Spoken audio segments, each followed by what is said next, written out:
Hello friends. Welcome to Audiobook Lab.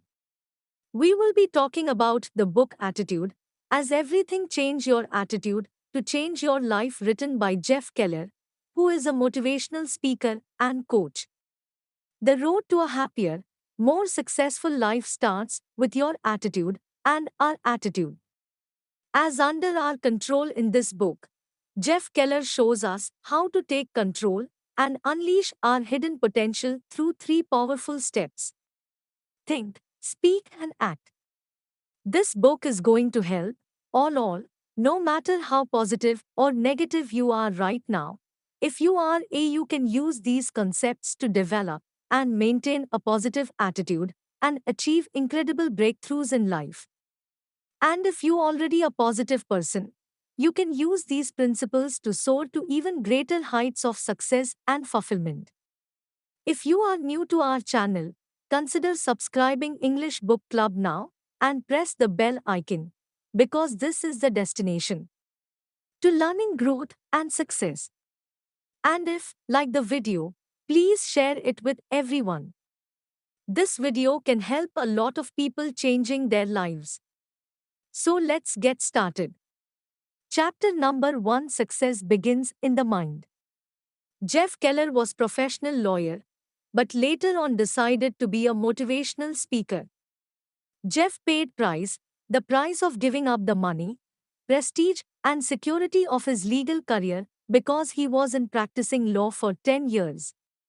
And he says it was not easy to walk away from so much invested in a career.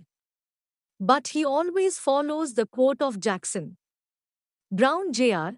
Never underestimate your power to change yourself. And also a positive attitude as a person's passport to a better tomorrow.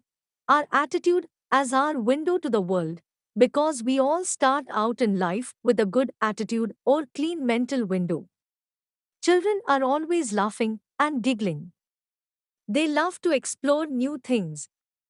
When a child falls down while learning to walk, he smiles, gets up again, and makes another attempt. He keeps going for weeks and months. He gets it right. His window is squeaky clean, and he feels like he can conquer the world. But when life starts throwing some dirt at our windows get splattered by criticism, by ridicule from parents, and teachers get smudged by ridicule from peers, get smeared by rejection, get spoiled by disappointments, and gets clouded by doubts.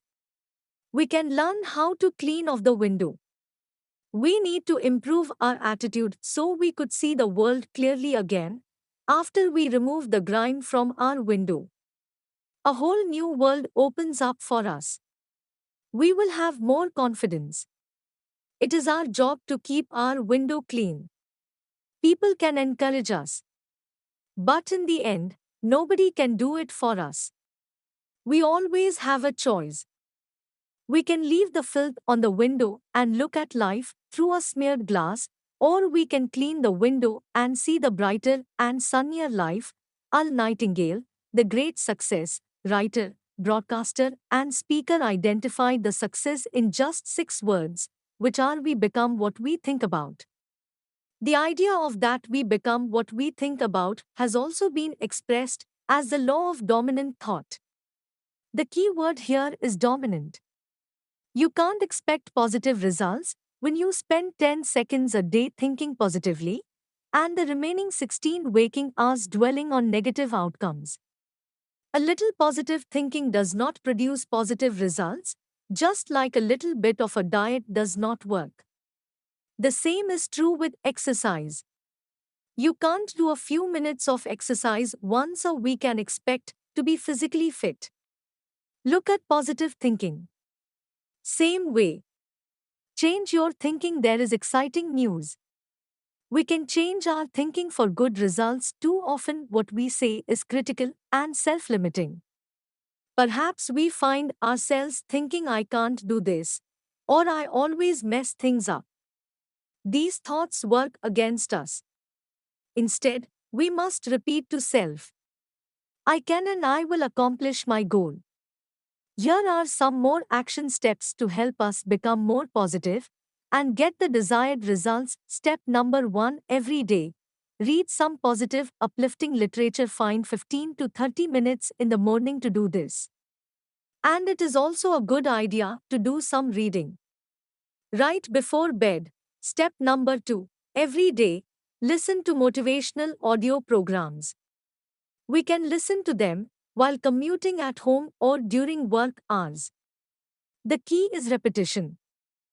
When we hear these messages over and over, they become part of us, and we begin to implement them to improve our life. But yes, audio programs are not substitute for action. Parts don't count on overnight success. Positive thinking does not mean that you will achieve your goals overnight. Success requires effort, commitment, and patience. Also, positive thinking does not mean you will not have any more problems.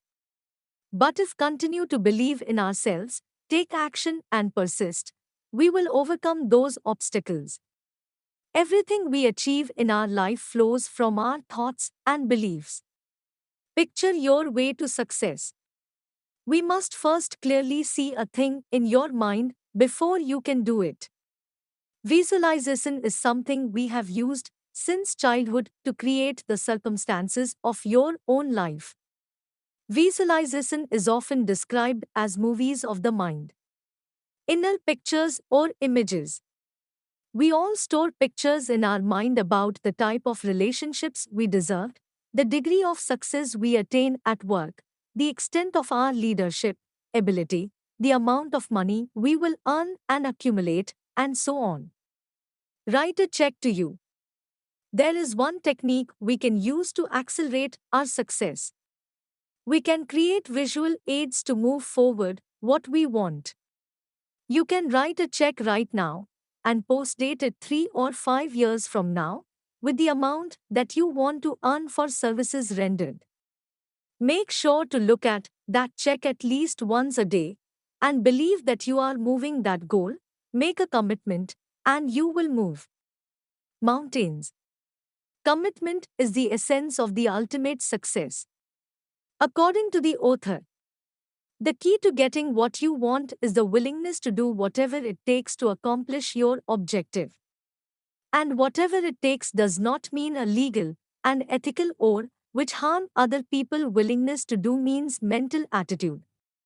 For example, if it takes 5 steps to reach my goal, I will take those 5 steps. If it takes 55 steps to reach the goal, I will take those 55 steps. If it will take 155 steps to reach my goal, I will take those 155 steps.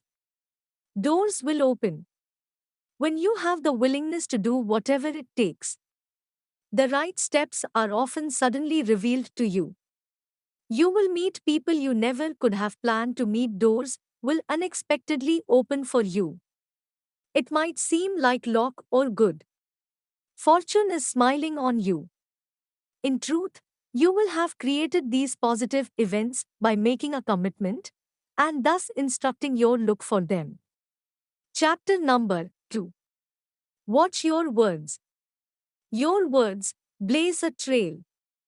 The words you consistently select will shape your destiny, said by Anthony Robbins. Our words have incredible power. They can build a bright future, destroy opportunity, or help maintain the status quo. Our words reinforce our beliefs, and our beliefs create our reality. This is a process. Thoughts equals words equals beliefs is actions equals result. To tell or not to tell, most of us keep wondering that should we say positive words to self? Or should we say these words to other people? Answer to this, as there are no hard and fast rules, and we should do what works best for us to begin with. Use positive self-talk as often as possible. The key is we hear this positive input again and again, and it becomes deeply rooted in our subconscious mind. Whether to share our goals with other people as a much trickier issue. Never discuss your goals with negative people. All they will do is argue and point out all the reasons why you won't be successful. They have no dreams and goals of their own, and they don't want anyone else to succeed either. We can share our goals with someone who is extremely positive and totally supportive of your efforts. Also, discuss your plans with people who are qualified to render an intelligent opinion on the subject. If you are going into your own business, it simply makes no sense to consult with your uncle who does not know about owning a business words and emotions. We must choose words that will point us in the direction of our goals in relationships. Stop repeating phrases like all the good men or women are taken, or people are always taking advantage of me. If we choose these words, we are attracting only those persons who will disappoint us or take advantage of us in finances we must stop using. I am always in debt. The economy is lousy in career wise. You should not be saying again and again that I don't know where I am going in my career. Your language reflects your lack of vision and direction in health field. Our body responds to words adheres, you and other people say, so it does not make any sense to keep repeating about your health issues. Because by uttering these statements, you are actually instructing your body to manifest pain and disease. How are you? The responses to how are you can be classified into three categories replies lousy, terrible. I am tired. It's not my day. Don't ask the people who use these responses are poisoning their attitude and they turn off other people. Mediocre responses. I am. Okay. Not too bad. Could be worse. Same old. Same old hanging in there. Fine. People who use mediocre words will develop a mediocre attitude and get mediocre results. Positive responses. Terrific, fantastic, great lent. Super I am top of the world. It does not get any better. People who use positive words have a bounce in their step, and you feel a little better just by being around them. When you use excellent or terrific, your physiology begins to correspond with your optimistic language. Your posture is upright. Other people are attracted to your energy and vitality. Stop complaining. Nobody likes to be around a complainer. Complaining is not about sharing life experiences with friends and family. Sometimes people waste so much time in complaining about whether it simply makes no sense about things over which we have no control in which have no significant impact on your life. Complaining is not the answer to our challenges in life. Complaints works against us in three ways. First, no one wants to hear negative news about your illness in your problems. As complaining reinforces your pain. And third, complaining by itself accomplishes nothing.